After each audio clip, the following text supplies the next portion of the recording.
Welcome to Houston Sports Talk with your host, Robert Land. Thanks for checking into the best Houston sports podcast. Welcome to our live Texans-Bengals postgame show. Hey, kids, if you're watching the Texans this year, you have seen a treat. What a fun year so far. Robert with Sports Radio 610, Shaun Bijani. He's out at 610 right now. And Shaun, it is no longer good enough for the Texans to end the game without some sort of last-second field goal or touchdown. This is 4 and 5 weeks, so I've added anti-anxiety medication to my pre-kickoff routine. Yeah, you and a lot of other people, man. I'm here for it. These finishes to these games are just incredible. But the last 2 weeks with CJ doing what he's doing, I mean, I can't tell you, like, the last time you felt this giddy, is that a word, like, about your football team in town, man? This is great. I mean, we're gonna enjoy this one for a while. I can't wait to go home and watch this thing again. Shaun, this makes the Texans a playoff contender. Maybe it changes by the end of the day, but they're the 7th seed as we speak. 7th seed. I mean, regardless of what the numbers say, I mean, it's the middle part of the season, so there's a lot of teams jumbled up in there. The way the Texans are playing makes them a playoff contender because you officially cannot count them out of any game, certainly of any week leading up to a game. They started this week on Wednesday having 23 guys on the injury report and the potential of missing some key dudes. You didn't know if Robert Woods was going to play. You're pretty confident that Nico wasn't going to play. I mean, there were so many guys, and it was looking so bleak into hell with Jamar Chase and T. Higgins and what their status was. Whether they played or not, you didn't feel good about the Texans going into this game. And it's just incredible, the belief that this team has. And it's stemming, man. It is stemming from a 22-year-old individual named CJ Stroud. The belief factor that has just emanated throughout this team, throughout the organization, is pretty damn phenomenal. 23 for 39, 356 yards, 1 touchdown passing, 1 touchdown rushing, and just 1 awful interception that we're going to get to later. Hold your horses if you want to talk about that one, because it's going to come into the discussion. But Devin Singletary straight up Earl Campbelled his way to 30 carries, 150 yards, and a touchdown. Noah freaking Brown shocked the football and the fantasy world with 7 catches, 172 yards, 544 yards in total offense. We got a mess of stuff to discuss, so get in the comments. Let's hear from you. All kinds of end-of-game decisions, but like we do every week, we unpack it possession by possession so we just don't lose track of key moments. It's a great way to kind of get you through the game. And, hey, this was a fun one to relive. Shaun, opening drive, Bengals walking down the field, 10-play, 75-yard drive. In his first game back since week 2, Derek Stingley burned by the Burrow to Irwin 32-yard touchdown pass. But Shaun, didn't help that Petrie was late on the over the top safety help either. Yeah, that was a very typical Joe Burrow Cincinnati Bengal drive to start the game. But could you have started the game any worse than the Houston Texans did? I mean, the first play of the game, they get hit with a roughing the passer, and as you mentioned, Stingley, just not looking like he really needed to be out there today, though admirable that he was. Same thing with Steven Nelson too, for that matter. But I mean, it was just a horrible freaking start for the Texans. You get a 3rd down stop, and then you force them into a 4th and short, and they just keep it moving. It was crazy. Texans' first possession forced a punt after Hutchinson on a rare target for him drops a 2nd down throw. Then CJ misses Schultz on 3rd down. Texans defense responds. Bengals punt after just 1 first down. So next, Texans possession. Stroud, big plays to Schultz and Woods, but then 4th and 1, Shaun. Stroud fumbles the snap. Bad time for what I believe was his first fumbled snap this season. No, he'd had one before. It might have been the first one that he lost. Yeah. But Okay, I'm that's almost, it. yeah, I'm almost certain he'd had at least one, maybe two fumbles coming into this game. But I think the Texans got pretty lucky. You remember the one? I think it was last week, right? He'd fumbled one and Fant recovered it. And maybe that was like on a transfer of a handoff or something like that. But yeah, that was just unfortunate in that situation. And again, it goes back to the start of this game. A lengthy drive for the Bengals.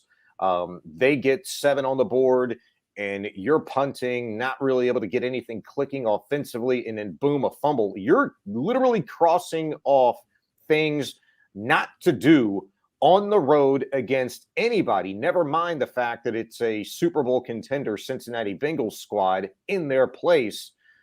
Penalties, allowing lengthy sustained drives by the opposition and in turning the ball over. It was just a incredible fashion to start this way and have it end up the way that it did.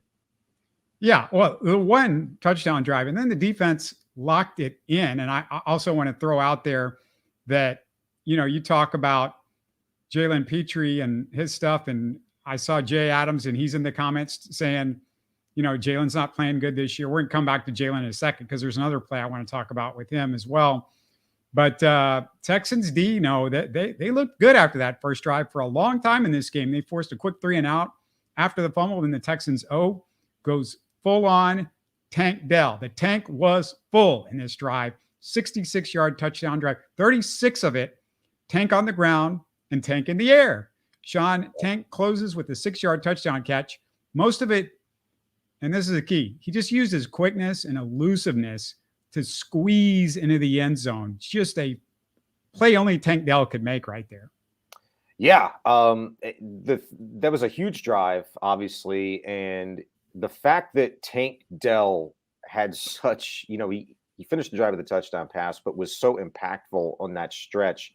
Like, I was just amazed because going into this game without Nico Collins, and you really weren't sure what you could get out of Robert Woods, and you certainly didn't feel good. There was no reason to, really, outside of just the fact that, hey, they're due to run the football here. And man, my God, did they ever.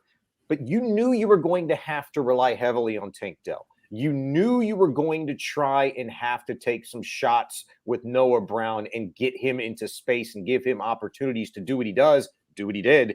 The fact that they knew, and the Bengals knew, that they were going to be forcing them the ball maybe in some instances and still did it and had the success that they did, that was tremendous. I mean, for the second straight week, man, Bobby Slowick dialed it up. You got to give that guy his props.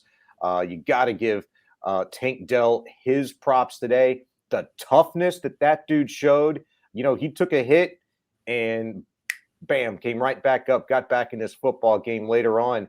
And I just thought that was huge. And it's easy to want to sometimes for these guys, but then just to be able to go out and do it time and time again, that's pretty damn special. Meatloaf says the running game showed up and pulled its own weight today. And yeah, we're going to get more into that in a little bit because obviously they were a huge story. And just want to say with Tank Dell, it's real obvious that he loves to throw to Tank Dell. The problem sometimes with throwing to Tank Dell as much as he does is that Tank Dell is a hard guy to hit. He's very little. And so, there were some plays where maybe he shouldn't have got to take down. I'm going to get into that later. You talked about Bobby Slowick too, and what a great game he had. Well, he had one wart in this game, and you would think one wart on an elephant is not a big deal, but it turned out to be a pretty big wart. I'm going to get to it a little bit later, but the Texans D gets a quick 3 and out.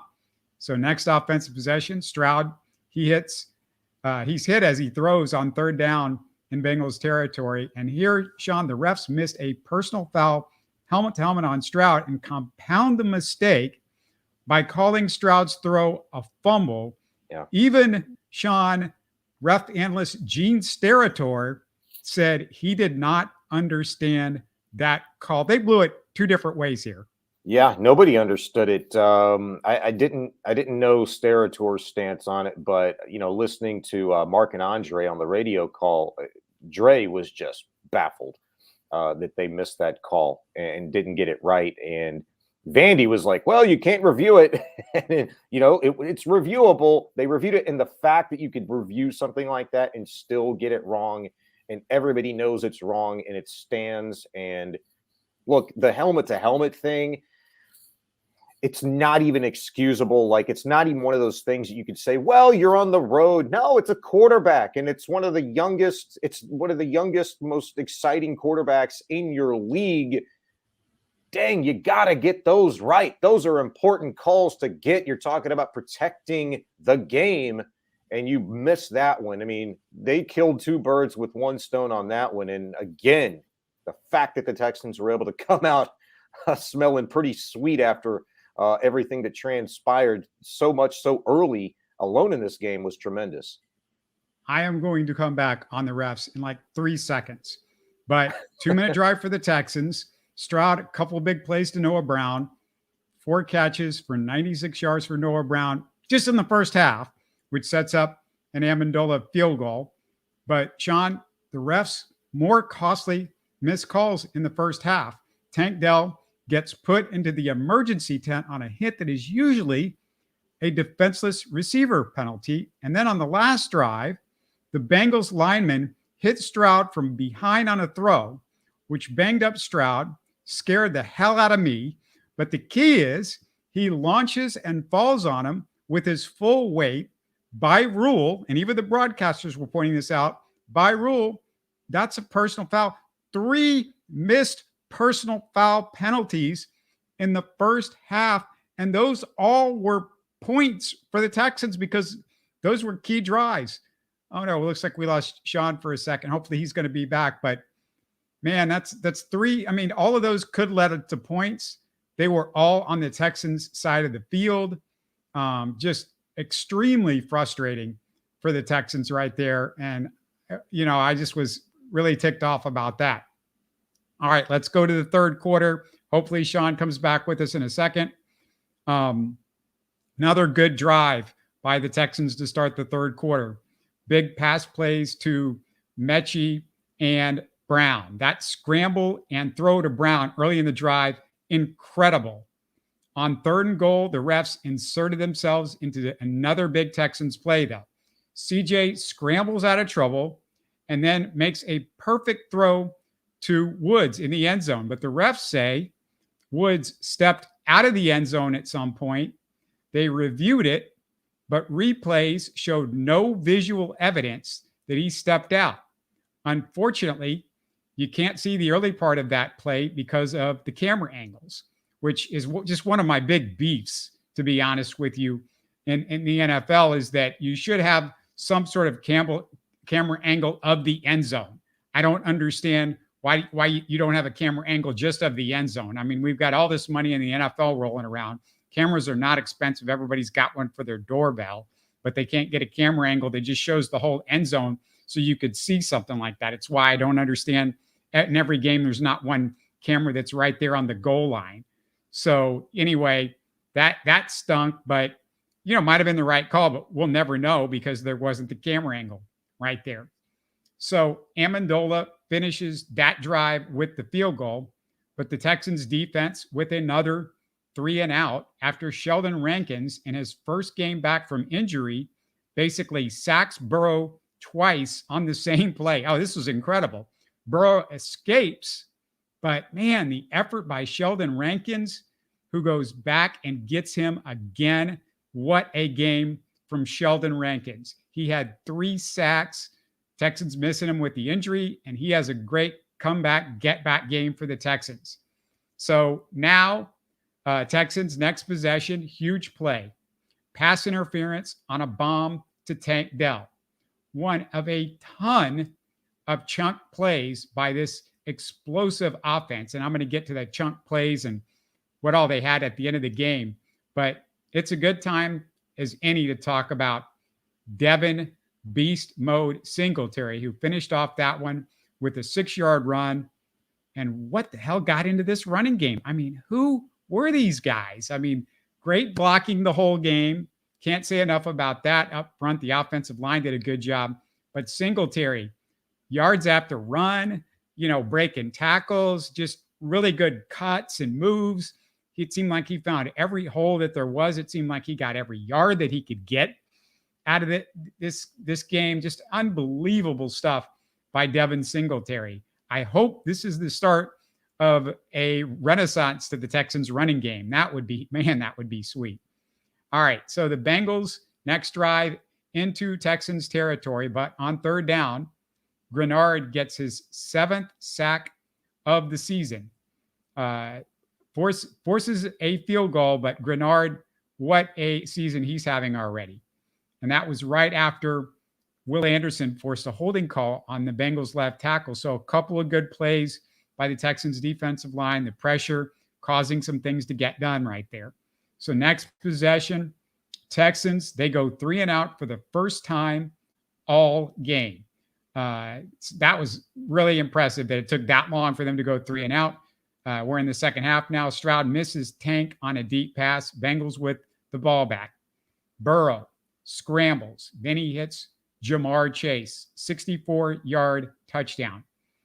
On that touchdown, boy, if you guys didn't notice this, I sure did. It was Houston Carson and Jalen Petrie combining to get beat over the top for the second straight week. I flashed back. I don't know if you listeners did. I flashed back to Mike Evans last week on that bomb to the one. Remember that one? Same two guys get beat over the top. Houston Carson, not the best, just a guy, but, we'll see. I think he makes up for a little bit later in the game. But Jalen Petrie, we talked about it earlier. Jalen Petrie, just issues for Jalen Petrie. He was making some plays last year, but he was, also not making some great plays too. And the tackling was an issue, and he, missed a couple of big tackles in this game as well. So would like to see some improvement from Jalen Petrie. All right. By the way, if you're just joining us, we lost Shaun Bijani, Sports Radio 610. He's out there. I don't know if they lost internet, what's going on with him, but hopefully he gets back with us soon. So let's go to CJ Stroud, who responds like he did so many times last Sunday. Another big play to Noah Brown. Hey, there's Shaun. Holy smokes. Sorry, man. Hits just keep on coming. We had a power outage here at the station briefly. So okay, no problem. Well, Shaun, I'm at the point where we're in the third quarter, big play to Noah Brown. CJ responding after the Jamar Chase touchdown. By the way, I brought up the fact that on that Jamar Chase touchdown, it was Houston Carson and Jalen Petrie getting beat over the top, just like they got beat last week by Mike Edmonds late in that game. Those two guys need to do better on those safety drops and handling stuff in deep coverage. But let's go to good stuff, because big play by Noah Brown in the next drive. Hutchinson and Singletary get chunk runs, and Stroud finishes off with what looked like a straight quarterback delayed draw. If it wasn't the play, Shaun, it's just a great read by Stroud. But either way, it's either good stuff by Bobby Slowick, well drawn up, perfectly done, but also, it's great stuff by Stroud if that's not the case, because I couldn't tell. Yeah, well, it's the second straight week. They've had one of those kinds of plays where you're asking yourself, hey, was that drawn up? Was that just Stroud being instinctual? I'd be interested to ask CJ about that. D'Amico, we don't get a chance to talk to Bobby until Thursday. But I just wouldn't put it past Slowick and Stroud. Those two guys at this point in time feel like they're in lockstep. And I wouldn't be surprised if, Stroud and Slowick get together and they'll call something to where, if maybe this breaks down, I trust your instincts against this look. So it's going to be really, really fun to hear that explanation this week at some point from one of those guys. Bengals next possession. The defense is struggling for the third straight series, but they get a big break. Man. Joe Burrow overthrows Drew Sample. Houston Carson makes up for the earlier mistake, getting beat deep there. Interception for him. Just the Bengals' 8th turnover all year. Texans to midfield after the turnover, but on third down, Stroud and Noah Brown just miss each other. A rare miss today. just off Brown's hands. Things look bad for the Texans D after a Perryman personal foul on the next possession, but Shaq Griffin intercepts Burrow in the end zone. Back-to-back, Shaun, Burrow interceptions. Game looks over. Game should be over. Game not over. Yeah. But right there, I mean, the Texans defense, we've been waiting for them to make plays. They make 2 big plays. It's not their fault that this was a game at the end. They did their job. Yeah, no question. I know where you're going with, with that kind of commentary and stuff. And I we'll talk about it in a second, but don't gloss over the job that Cam Johnston did in that instance. After the Texans get that pick, DHC with the INT, look, you want to do something with that there offensively. They're unable to get points. The fact that Cam Johnston was able to pin the Bengals inside their own 10-yard line off a terrific punt again. Maybe you don't get that interception in that instance from from Shaq Griffin. You force the Bengals into a situation. You give your team juice from a special teams play yet again. Maybe that doesn't happen. I mean, credit to Frank Ross, Cam Johnston, the job that special teams, the coverage was able to do again today, and certainly the defense for just making plays on top of plays when at times it didn't look like they had any business doing so. So they run it on 1st and 2nd down when they get the ball back. Perfect. That's what you should do. Yeah. And I'm aggressive, Shaun. I love to be aggressive. But even when you're 3rd and 3, I'm not throwing the ball on 3rd down up 10 with 3 minutes and 30 seconds left. I just don't do it. Yeah, there was a couple instances in this game where I didn't feel like the Texans utilized the opportunities to keep the clock moving. They ran that play. It's 3rd and 2 with 3:41 to go in the game. You've got to keep the clock moving. That was one. And they chose not to do it, I think, shortly thereafter, after the Bengals had scored a touchdown. They called for a fair catch. Why not return it? Let more time off of the clock. And so just in those couple instances, those are some head scratchers for me, like the Texans not executing, the little thing really. Yeah. So throwing it on 3rd and 3, Stroud, for the first time this year, looks like a human quarterback. He looks like a real guy. I mean, most of the rest of the game, he was incredible, but that's a throw you can't make. But I just hated the fact that Bobby Slowick put him in that position. I don't understand it. I'll never understand it right there. I mean, I'm aggressive most times. And if you're up by 3, throw the ball. If you're up by a touchdown, throw the ball. But you're up 2 scores right there. Yeah. Yeah, no, it's totally one of those things that I trust that they'll kind of figure out. I mean, they've shown the propensity to be able to correct, their mistakes from week to week, from a coaching standpoint, from a playing standpoint. So that's one of those things that they got away with today. And CJ Stroud is showing that you can get away with those things because he's your dude. He's going to make the play if given the opportunity, and he's done it 2 weeks in a row. So the Bengals come back, quick touchdown, big play, and that one I think was another.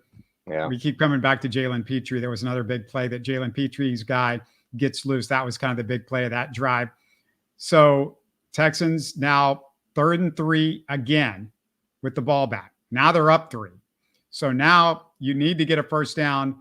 You're trying to save yourself. And this is a second decision by CJ Stroud that this to me is not a Bobby Slowick, unless they didn't tell him, hey, you need to get the 3 yards. Who cares? But he goes deep to take down. And Shaun, here's my issue. You're going deep. That's a hard throw to make. This is, you've got a bunch of other receivers in the pattern that are shorter throws. Yeah. It wasn't like he was rushed for time. And the other part about this is he picked the hardest throw on the play when the guys, they had it covered. The Bengals had it covered. You just needed a first down, and those guys had it covered. And you're going to a deep guy on the, and trying to hit Tank Dell, who's not an easy guy to hit in coverage. And you're trying to squeeze it in between 2 guys.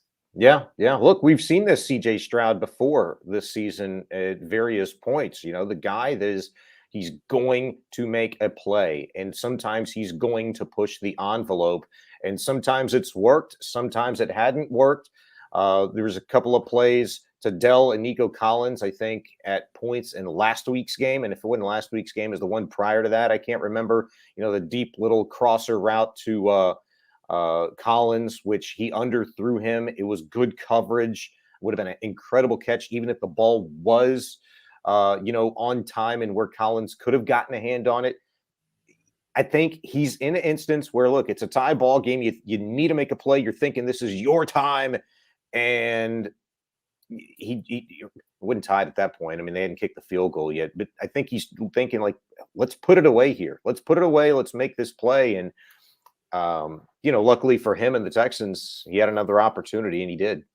Yeah, the difference between this play and people might remember he had that play earlier in the year, Texans up by 3, late in the game. He goes deep to Tank Dell for the touchdown. And I can't remember if that was the Steelers or the Jaguars. It was one of those two games. But that was different because Tank Dell was wide open. He was wide open at that point. Oh, yeah. That was the Jags. Yeah. That was the Jags game, I think. Yeah. And that was a double move. That was a double move in which he hit him on. And it worked out there in that instance. But when you're trying to just thread a ball in there and push the envelope to that extent at that point in the game, I mean, it's tough. It's tough. It's easy to criticize a guy for doing that, but that's kind of what we have come to love and appreciate and, be in awe of CJ Stroud for is doing what's necessary to make those plays. He's not going out there and always executing the simple plays. Sometimes he's creating things and he's making the difficult play. Unfortunately, in that instance, he wasn't able to do it. Yeah. Another one of our commenters are saying Petrie keeps missing sacks, interceptions, big tackles. Yeah, I just talked about it. If you missed it earlier, Shaun, I don't know if you want to add, but there's a couple of plays that he misses deep. He didn't get the back coverage.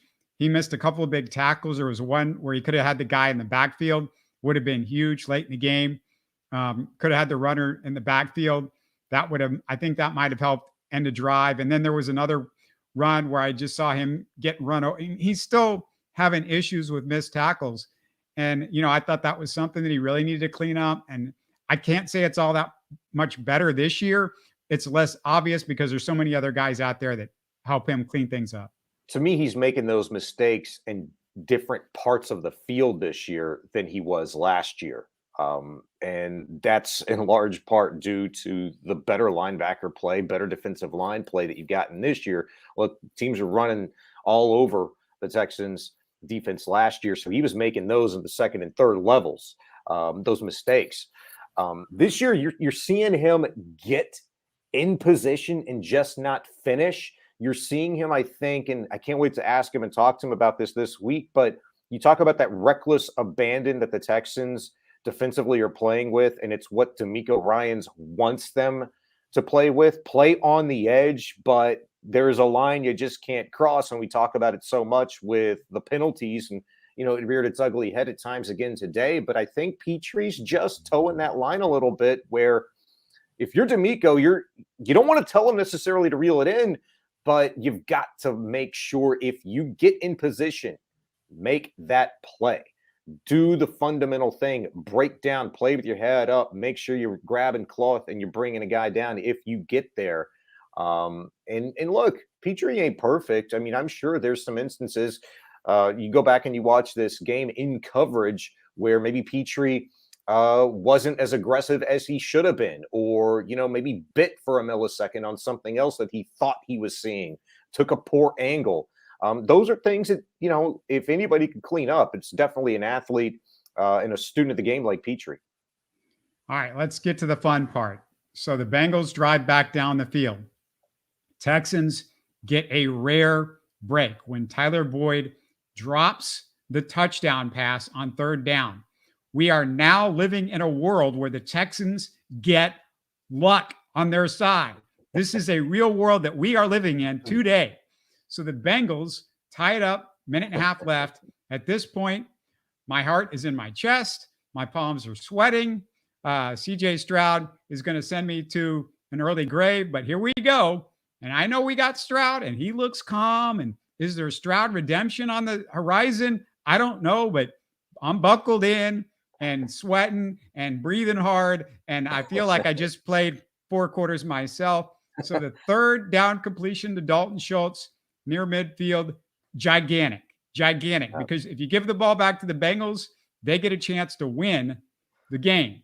Now, here we are at midfield. Now, I wasn't a fan of them not taking a timeout right there because guess what? You got a kicker that is never in this situation, and he is going to have to kick something if you don't get close enough that's, beyond 40 yards. And if he's kicking beyond 40 yards, he stinks. And I'm going to get to that in just a second. But I wasn't a fan of how there was some clock management they did that was well. Mostly they've done good clock management this year. Wasn't a fan of it, but it worked out because Singletary, an under the radar smart play, fights his tushy off to get out of bounds after the catch, saves us a timeout. And then the other thing that you get, Noah Brown, Shaun, the play of his life to go with the game of his life. He Nico Collins'd it like a madman, getting yards, breaking tackle, 15 extra yards. What a play.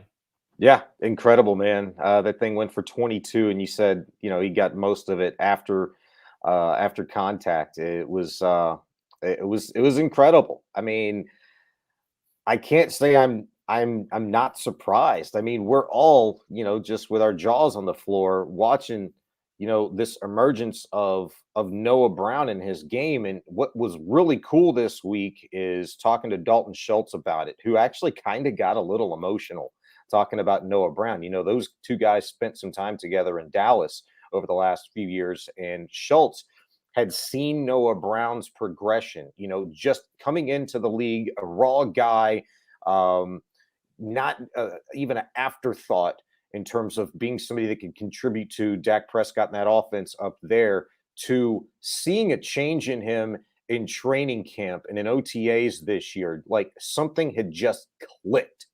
And we asked Noah Brown about it. He said, "Hey, I lost 20 pounds. I lost 20 pounds. That's it." But he even admitted to "Hey, I was raw when I came into the league. And there's just something about this damn Shanahan, Kubiak-ish, offense that now Slowick has put his stamp on." And man, when you got the dudes, he was certainly a guy they identified very early on in roster construction. And my gosh, how it's paying off in the instance over the course of the last couple of weeks, Robert, that it's paid off, where he's had to step in huge for Robert Woods last weekend, step in huge for Nico Collins in his absence this weekend. And he's doing some similar things, the explosive plays. To me, the most impressive thing on this drive was you got 2 explosive plays in the pass game in crunch time like this, on the road against the Bengals, a team that, hey, they're no stranger. They know how to close these kinds of games out. We've seen them do it here in the last couple of years. And the fact that Bobby Slowick, CJ Stroud, this offense was able to find those holes and let their dudes make plays, that was fantastic. Every one of Noah's yards was a big deal. And let me tell you why. Because that Amendola kick squeezed through the right upright and was sailing right as it was going towards the upright. It was less than 40 yards. And Shaun, you remember this because I brought it up in the preview to this game. Amendola, terrible outside 40 yards in his NFL career so far. So that's how big what Noah Brown did was. It was that every yard counted. Yeah, there's no doubt. I knew Amendola's track record, coming into this week. Had an opportunity to watch him a couple of times at practice. They started the workouts on Wednesday and Thursday with special teams. Friday was a very different day. It was rainy, so it was in the bubble. And it was just a different setting. So you couldn't really see much. It was a lot of stretching, right? But Amendola, man, he was booting those field goals with ease in a crosswind on Wednesday hit from 40, 45, 50, 55, and attempted a 60-plus yard field goal that after I went back and reviewed, he just missed it, man. And it was totally the wind. It was a crosswind from his back. So he had help, but it was blowing left to right, clearly affected the ball after I went back and watched. I had all the confidence in the world, like certainly in this instance, less than 40. Don't care what his track record says. That was then, this is now. The Frank Ross factor. I know he was here last year. Amendola spent a cup of coffee with the Texans last year, but clearly, whether it's mentality, whether it's something different with his game, I don't care how close it was. The damn thing went in. They ain't changed the measurements of the field goal post. It was 3 points that the Texans absolutely had to have because you felt like if there was another 5 minutes left in this game, or hell, 50 seconds, Joe Burrow probably does the same thing to the Texans that CJ Stroud did to the Bengals. What did you think of the clock management there for that last drive? That's one of the rare times, like I said, that I just disagreed. They let a lot of time tick off, when from down to down. I think it was after that Singletary 4-yard run. I mean, hell, you almost let 40 seconds off the clock there. And then the very next play after the big one to Schultz, nearly 20 seconds came off of the clock in that one. And you're like, okay, hey, you've got a timeout. Let's go. Let's use that. You know what? I mean, I don't know if it's a Stroud factor. I think they just trust the guy so much. You just don't want to disrupt a flow. You trust him like, hey, if he needs to go kill the ball, he'll kill it. If they feel like they need to call a timeout, they're up against it. They don't have something for sure the next play. You just have that quiet, calm confidence. I think if you're Bobby Slow, D'Amico Ryan's on the sideline, like, hey, this guy, we're going to let him cook. We're going to let him operate. Well, it's making the rest of us kind of crazy. I totally get like second guessing in that instance. We've seen this now multiple times already this season with how the Texans have let CJ Stroud operate in those instances. And look, it's worked out. So it's hard to kill him for that. Yeah, I didn't have a problem with the early time that they killed off the clock because I knew what they were doing. They knew if they went 3 and out right at the start of that drive, you're giving Burrow enough time to kick a field goal. But by the time you get to midfield right there, you've got one timeout. I get it. You only got one to go. But, you can always throw the ball into the ground. You save yourself 20, 30 seconds there. You can always throw the ball in the ground. You could throw it away. You have options, but you have more plays to work with, and you got a chance to get closer. But what do I know? Of course, D'Amico just knew Noah Brown was going full beast mode, and somehow they were going to figure it out. By the way, I counted, and this was one of those plays, the Noah Brown play. I went back and I counted. I hope I got this right. There were 10 Texan plays of 20 yards or more. 10 of them. That's a ton. There were also a couple that were 19 yards. So really, like 12 plays that were 19 yards or more in this game. And they lead the NFL in chunk plays. They brought it up during the telecast. Also worth noting, Shaun, Steven Nelson. Got to talk about him for just a second. Yeah. Subbed in and out with Singletary at starting cornerback, despite neck and back injuries. Didn't look like he was. What's that? You said Singletary. I mean, yeah, I'm sorry. Stingley, right? Yeah. Stingley. I got beast mode on my mind right now. Yeah. But Stingley. Subbed in and out with Stingley at cornerback, despite the neck and back, and didn't even look like he was going to play. I mean, just a gutsy performance for just Nelson to be out there. Well, just the thing about Nelson, he didn't practice all week. He was listed with a neck and a back, wasn't seen until Friday. And I saw him through the mesh fence as I'm walking out of the practice bubble on my way to the car. Saw somebody out there doing some sprints and some work on a field by himself. And I was like, that's interesting. Let's see, because up until that point, people are like, yeah, Nelson's not playing. It's like, hey, this guy's clearly busting his ass, trying to see if he could give it a go. And you think like, okay, neck and back, man, that's not soft tissue. So cool.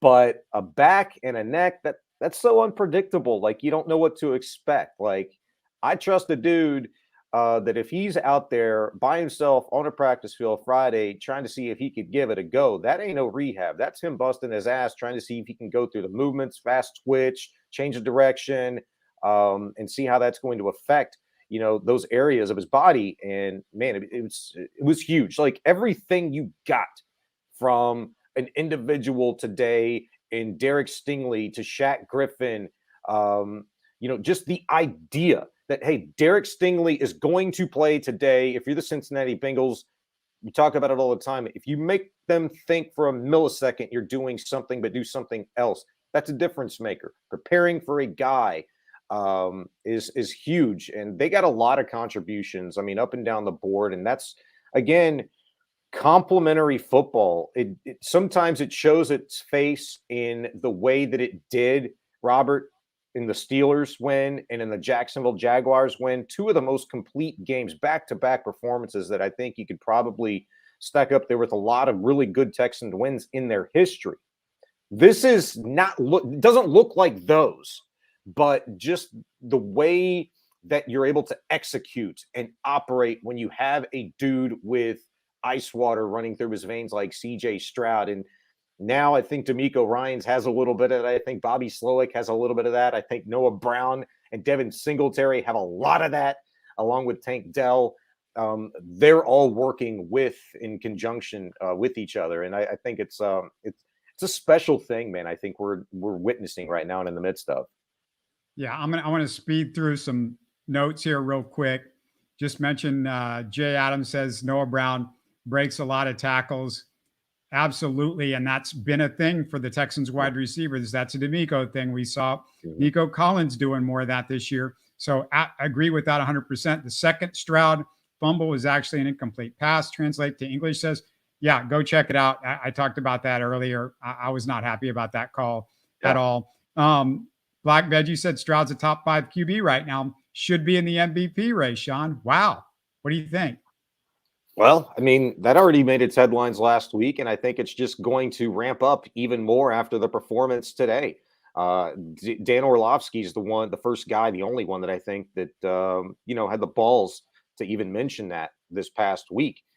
Why is it crazy?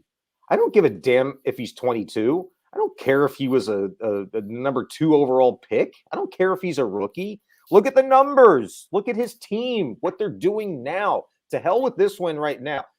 He started the conversation talking about a 4-4 Texans team with CJ Stroud coming off of historic rookie performance last week in that win against the Bucs, and showed clearly that, yeah, he should be in an MVP conversation. Well, what do you think this performance is going to do after he throws for 356 more yards? Okay, yeah, he threw a pick, but it was that last touchdown, that mattered the most, right? It was the field goal, but just the drive to even get him in position, really.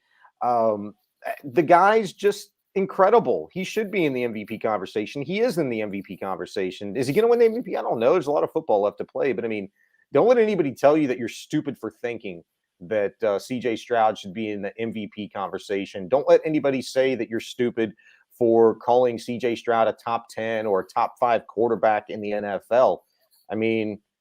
Right now, isn't he playing like one? When you talk about all of the things, touchdown to interception ratio, the fact that your team is never out of a football game when you have the ball in your hands, back-to-back weeks, he's proved as much. Hell, he did it against the Falcons. He didn't play defense. He can't do that too. He did what he needed to do more times than not in crunch time when given the opportunity. That's what top 5 quarterbacks do. That's what MVP candidates do. So after week 10, CJ Stroud's very much in that conversation. He's a rookie that is doing this with the most offensive line games missed to injury of any guy in the NFL. We talked about his fumble from center. He's playing with his 4th center since training camp. His 4th center since training camp. He is playing right now without his first string kicker. Last week, he didn't have a kicker. He had a running back kicking the ball so he could come back and win the game. He's playing without a running game until today For 8 games, he played without a running game. He's playing with a bunch of young guys everywhere on this team. Rookies, second-year players, third-year players. Oh, my God. And Goyo says they can't give a MVP to a rookie. Who says so? Translate to English says, Jim Brown did it back in the 50s. Good call. Jim Brown could play a little football as well. I also want to throw this out there. We talk about a win. This is a win for D'Amico. This is a win for CJ Stroud. This is also a huge win today for Nick Caserio, because the free agents that he picked up this offseason, let's talk about him. Devin Singletary, he had a pretty good game. Noah Brown, hey, he had a pretty good game. Sheldon Rankins, 3 sacks. He had a pretty good game. They were all over the place. Dalton Schultz, one of the biggest catches of the game, Sean. Nick Caserio, he's a winner. He's a winner. It's incredible, but a lot of those guys that you just mentioned, this isn't their first time doing it. I mean, Devin Singletary, he's been a part of a run game that just hadn't been able to break through. But he's looked like the best of the bunch in terms of just sheer production and the wiggle that, if you go back and look, man, if there's ever a guy that could possibly break one, it sure as hell ain't been Dameon Pierce or Mike Boone. Devin Singletary's shown the propensity to be able to do that. And today, finally, for whatever reason, they were able to really get cooking on the in the run game. But these guys have been doing this, for multiple weeks now. Dalton Schultz, for about the last month, he's really shown up as a weapon in the pass game. Noah Brown, 2 weeks in a row. I mean, he's got 320 some odd yards receiving the last couple of games. He's not just had the game of his life, but he's had the last 2 weeks of his life. It's been fantastic. And the fact that it was Goyo Falcon mentions that, Stroud making average receivers look elite. That's how good he is. That's what really, really good quarterbacks do throughout the course of history in the NFL. I mean, you talked about all the nondescript white guys Tom Brady made look really good for years up in New England. You're seeing it here with, a couple of guys you picked up on the scratch heap from the Dallas Cowboys in the offseason. Look at Dalton Schultz. They only signed him for a year and $9 million. Yeah, he sucks at blocking. But hey, he's pretty consistent in the pass game. Noah Brown looks like he's taken an incredible step forward for his career. And it could be the blossoming of something beautiful, between these guys. With anybody that's catching balls in this Slowick system from CJ Stroud, you never know what it could turn out to be. Just enjoy it from a week-to-week basis, because this is a very dangerous team right now. Well, David Anderson, Kevin Walter, they just picked up the phone, called Caserio. They're like, dude, I'm healthy. I'm ready to go. I heard you guys got a quarterback now, so I'm ready to go. Hey, another thing I wanted to throw out there for you, Sean, is, look, the Texans, they now are going to be the hunted. People are going to be prepared for them. Like, hey, we got to beat these guys because they're really good. So the next few weeks, you go, well, these teams are all beaten. Now they're going to look at us like, oh, we can pull off the upset. We can meet the Texans. Yeah, I mean, I don't know about – I get what you're saying. I don't know about being the hunted necessarily, but respected. And, I gotta think that respect factor's been there a little bit more than, we recognize. It's easier to see in instances like this, but so often people are hung up on what they've looked like in recent years. Particularly, like, we always compare to last year. Ain't not a damn thing, Robert, but maybe 46% of this roster that was here from last season. Outside of that, everything that matters is new. It's different. It's better. And that's it. That is the difference. The guys, Nick Caserio, and you talked about it. Got to give him credit. Between him and D'Amico Ryans and this coaching staff, their talent evaluation on who determining to keep and not keep. Who do we absolutely need to be a part of this process to get this team to take the first big step? You're seeing it. From Jerry Hughes to MJ Stewart to Eric Murray, who was crapped on by me the last couple of years. They've all at one point or another been a part of it. Braylon Arnold, like, you're nondescript. Like, who the hell's DeAndre Houston Carson? Like, you're going to know him as DHC with the NIT, you know, for at least the next 6 days, right? That's all that matters. It's when you've got competent coaching and the will, the want to, the desire from young players in a good mix with a veteran crew that knows how to win from where they'd been before, whether it be Jerry Hughes or whoever. It's huge, and it can be a beautiful thing. And I think you're just starting to see it blossom. It's last word, if you got any last word, but I'll also throw out there before we close out that the Texans overcame 3 turnovers. Yeah. I'm guessing it's been a while since they've won a game with that many turnovers. 3 turnovers on the road. They shot themselves in the foot multiple times otherwise, not to mention the turnovers with penalties.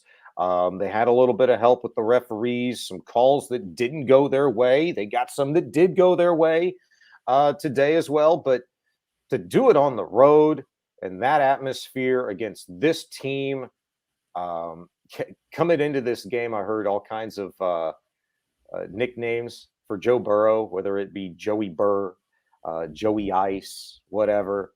Man, we got to think of a good one for CJ Stroud, man, because ain't nobody operating like it don't matter. He is calm, cool, collected in crunch time, in the chaos. He's come through time and time again, and most importantly, the last 2 weeks, in which have been 2 of the most exciting and biggest wins in this franchise's history, to be honest with you. When you talk about what could lie ahead, not just this season, certainly, but the future for the years down the road. It's just absolutely fantastic, man. So I just think, look, enjoy it. And the fact that you started this week with 23 dudes on the injury report, I don't give a damn what it looks like going forward. I am not going to doubt this team as long as CJ Stroud is healthy and able to sling this bad boy with even a couple of weapons available at his disposal, man. I'm just not going to count them out. It's going to be a fun watch the next 8 weeks. CJ is the DJ because he's putting together a great mix. So I don't know if that's a nickname, but I'll just throw that one out there. Sean, the DJ, I like it. CJ the DJ. You just came up with that? Did you just invent that? Yeah. CJ the DJ coming up with a great mix. I like it. Yeah, Muscatoon says CJ Stradivarius because, he makes beautiful music for us already. Yes, get it started, man. Get it started. Come up with your best nicknames.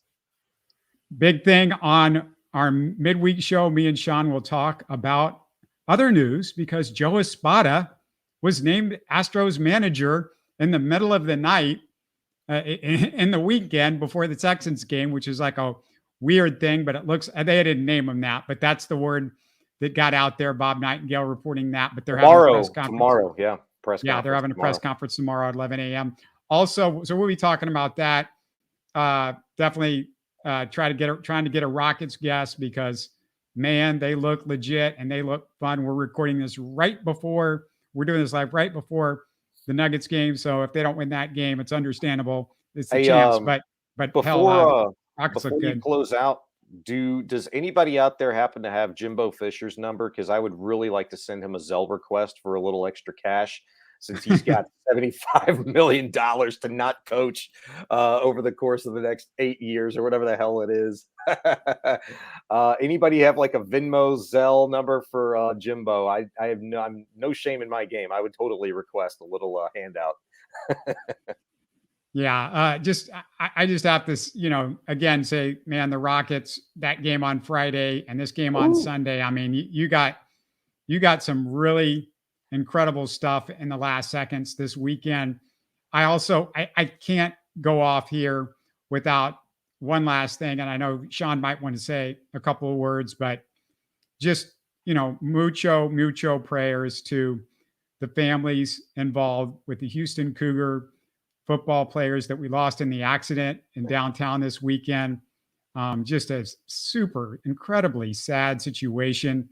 3 guys and Cougars that were teammates back in the 11, 12, 13 range. And, Zach McMillan, Ralph Aragwu, and then, of course, the former first-round pick, DJ Hayden, that went to the Raiders, spent 9 years in the NFL. And Shaun, we had one other guy that was also in critical condition. All four of those guys, all four of the guys in the crash, and this really hit me even more so than that they were all former Cougars. All four of these guys are Houston kids. They went to Madison, Elkins, Dulles. They all are Houston kids, not just Houston Cougars. We're Houston Sports Talk. This is our place. This is our people. And it's just really sad. Unbelievable. Yeah. That hit me a certain kind of way because I remember DJ Hayden very, very well. I had the opportunity to cover him when he was at U of H, and not just me, but I mean, you remember this, Robert, when DJ got injured and nearly died from that hit to the chest. A hit that I think usually only occurs, in car accidents, and there's less than a 5% survival rate with that type of injury. The fact that he was able to survive and then months later get drafted where he did and spend nearly a decade in the NFL, to have his life taken at such a young age, I believe 33, 34 years old, in a car wreck, it's just incredible, like horrible to think about that after overcoming all of that, you lose your life in that fashion. And it's just that hit me a certain kind of way because I know he stole a lot of fans' hearts back then, having survived that, and the way that he talked about his life after. I won't forget that. I mean, I remember spending many a night on the radio in 2013, talking about that instance and what a guy and how he impacted not just me, but so many. So that sucks. It sucks, and prayers and just nothing but good vibes going to his family and to his friends, best friends, and their families that lost their lives with him that day.